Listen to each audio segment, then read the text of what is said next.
মাস আত্ম উপলব্ধি করতে হবে। সূরা আন-নিসা আয়াত নম্বর 34।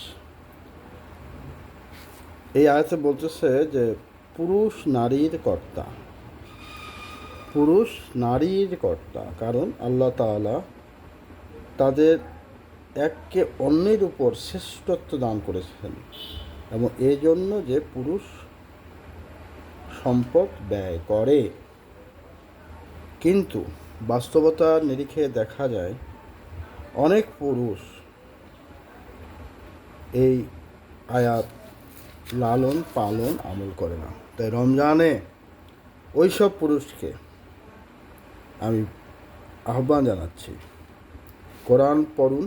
কোরআনে যেহেতু আল্লাহ বলছে যে পুরুষের নেতৃত্বে নারী চলবে, নারীর নেতৃত্বে না।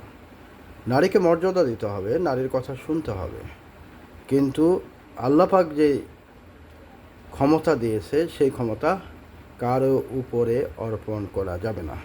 সেই যোগ্য পুরুষ, এই যোগ্য পুরুষ আল্লাহ সকল বান্দাকে হওয়ার তৌফিক দান করুক। আমিন।